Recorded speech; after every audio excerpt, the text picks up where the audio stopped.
Breaking news mga kababayan! Nako, si Kuya Ed, eto na naman, sumabog na naman mga kababayan at galit na galit nga dito kay Browner, no? At eto na mga kababayan, panoorin natin. Grabe. Bakit kaya galit na galit siya? Sabi niya pa na dito, AFP are not stupid. Nako, pakinggan niyo to mga kababayan ang kanyang matalinhagang mga sinasabi. Eto na. Bayan, magandang umaga, no, ang Kuya Ed.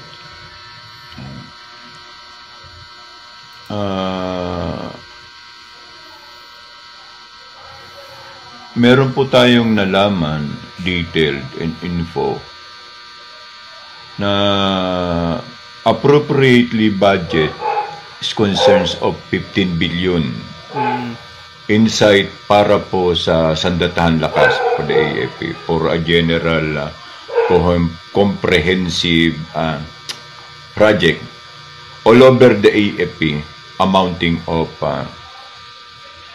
15 billion.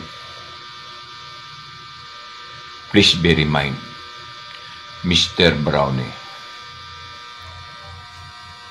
you will never find justice in the world where the criminal makes a rule.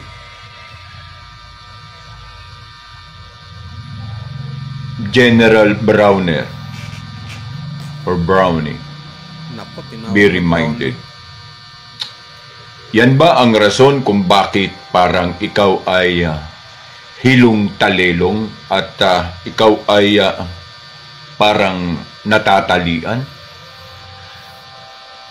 You cannot decide appropriately in the need prospectively for the AFP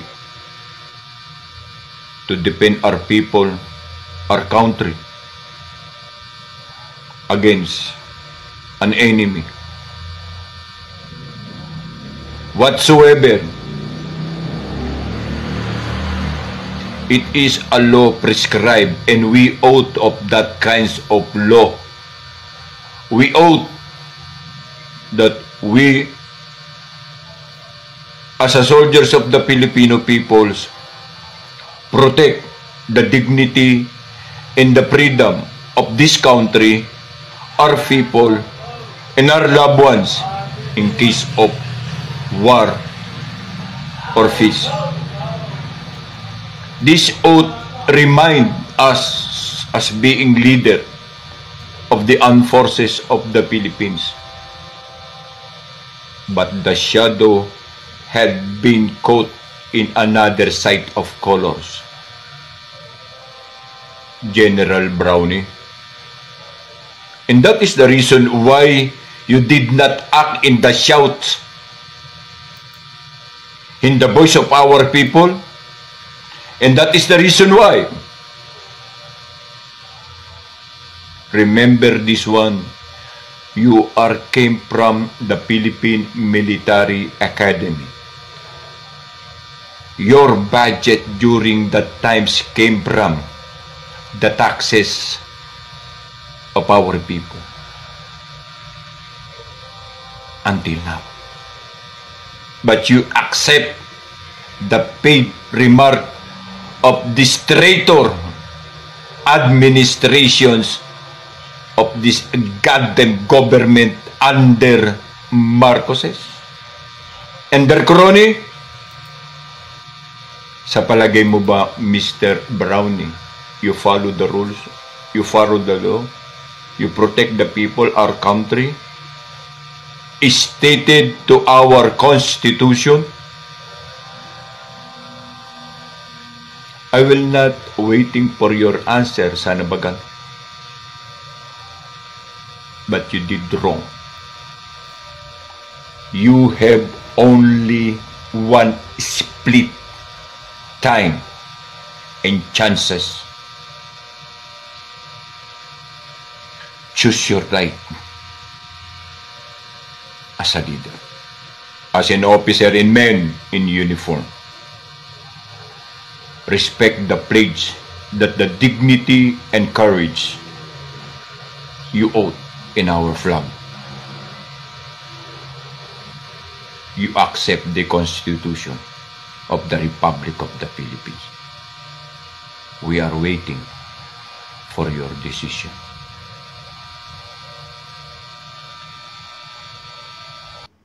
So, yun mga kababayan, grabe no? Grabe itong sinabi ni Kuya Ed. Patungkol nga itong mga kababayan doon sa 15 billion na budget para sa AFP na ang pangalan pa nga nung proyekto na ito ay TICAS mga kababayan. Kaso ang nangyari, mukhang kinurap din mga kababayan yung budget dahil hindi natapos yung mga proyekto.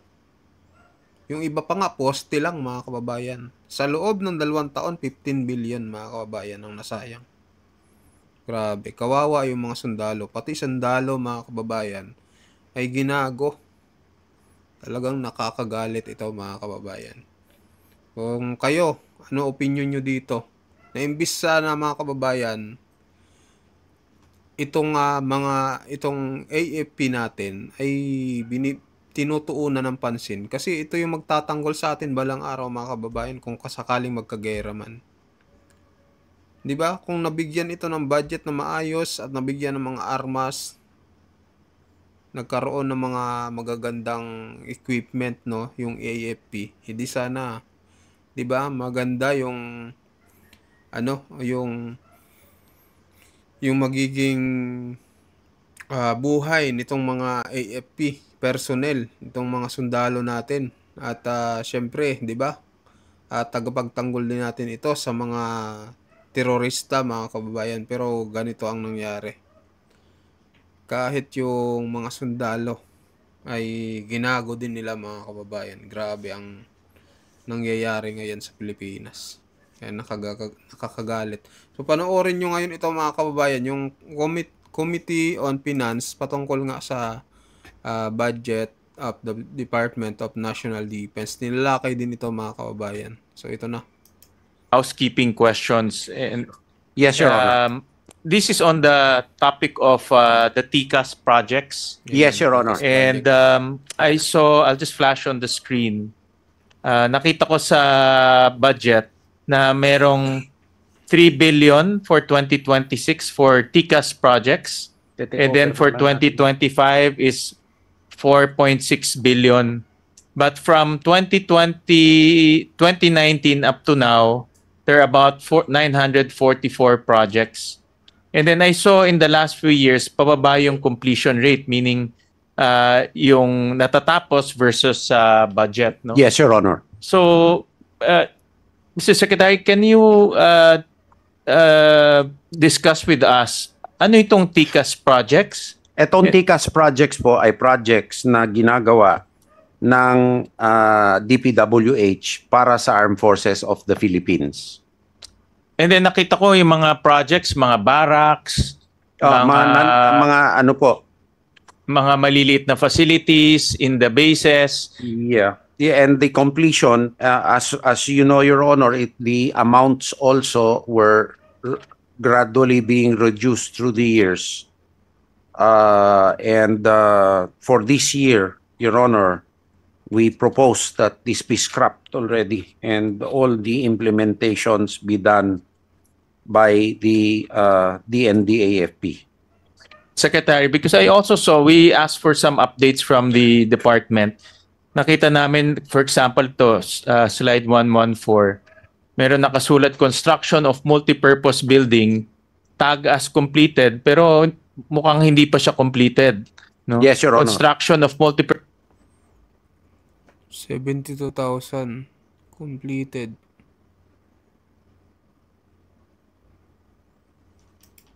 building sa Pasay, tagas completed rin, pero hindi pa siya. Ayan, na-implemented siya noong 2021 mga kababayan. 'Di ba? Dapat ang magtutuloy nito ang ng Marcos admin, pero bakit ganito? Completed. So, Yes, Your Honor. I believe ang gumagawa nito DPWH. Yes, Your Honor. Kasi yung pondo ng TICAS nasa DPWH. Yes, Your Honor. Pero hindi nila natatapos yung proyekto. Yes, Your Honor. So,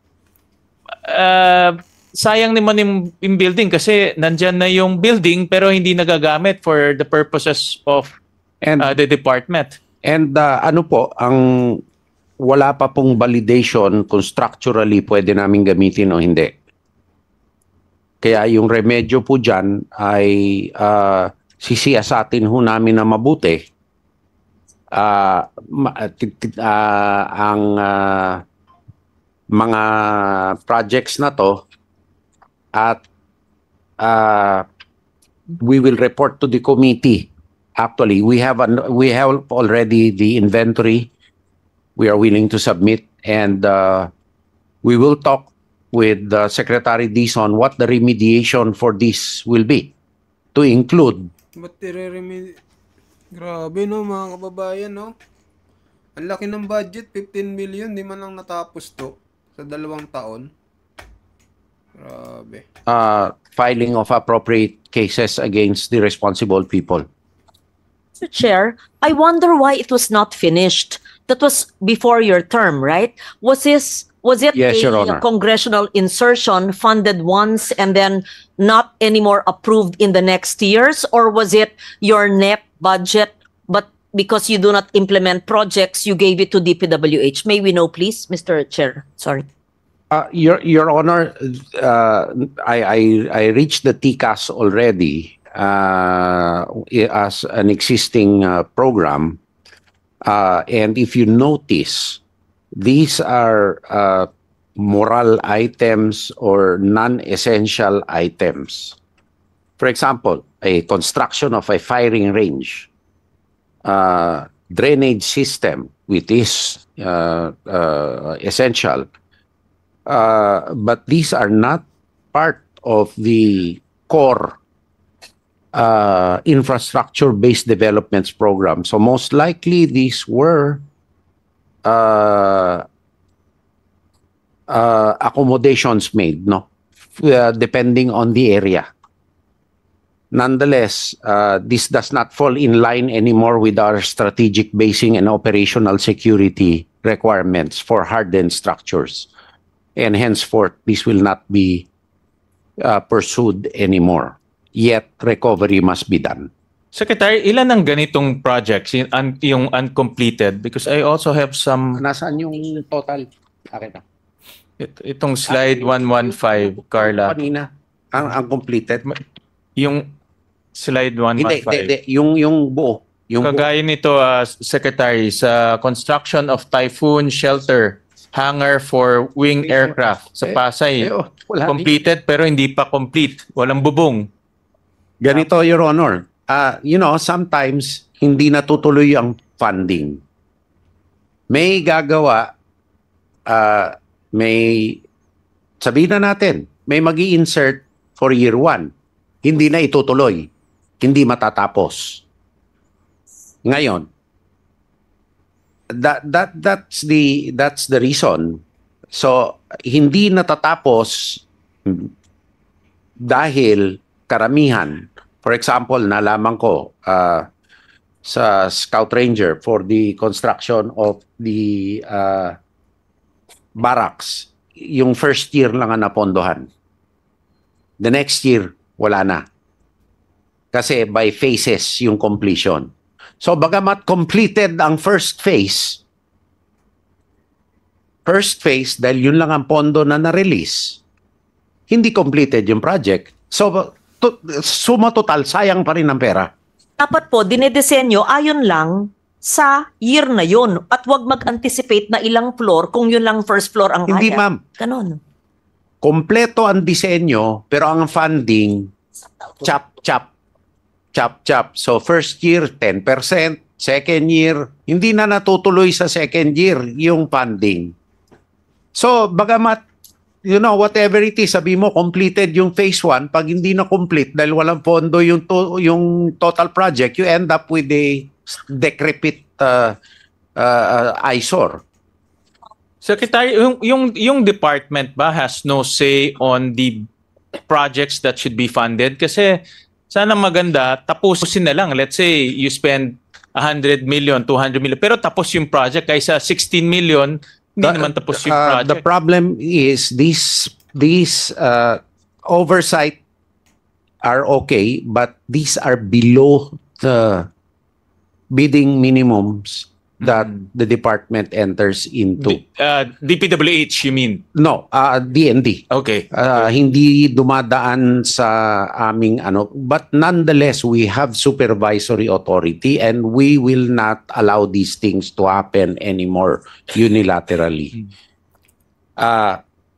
So for the TICAS, Your Honor, from the start, there were 944 approved projects. And completed are 648.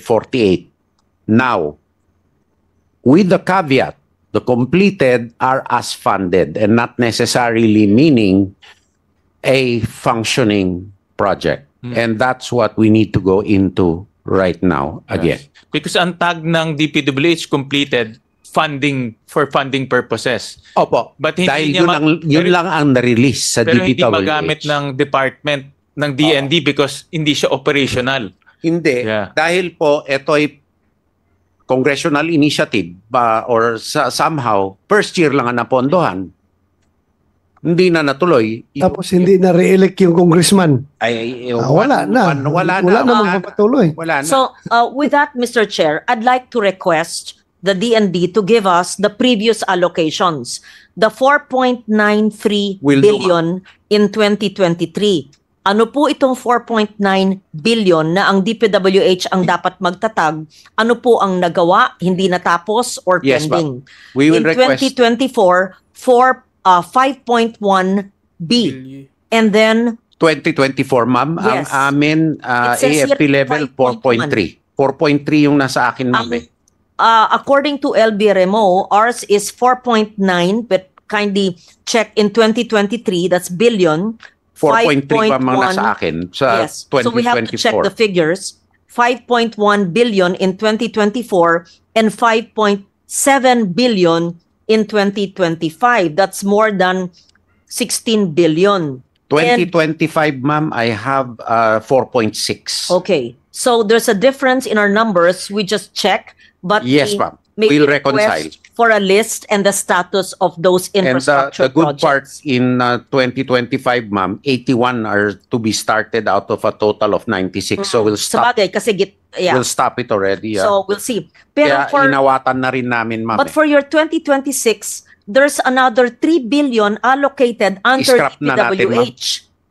I-scrap na nyo. So I-scrap actually, na natin or ibigay na lang as additional CO sa amin, ma'am. ay, Actually, Secretary, ang proposal ko sana, yung for 2026 is for i-transfer na lang from DPWH to DND. I fully And then support. kayo na gumawa ng mga itong mga items na ito. Kasi mas fully kabisado nyo kung ano yung kailangan ninyo sa mga campus. Yes, Your Honor. I Yeah. fully support the proposal of the chair. And Mr. Chair, sir, take note that yung TICAS, iba ang meaning niya sa Tagalog.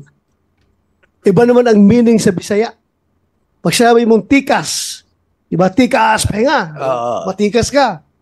Pero pag sinabi sa Bisaya, TICAS, tikasan ka. Kawatan ka.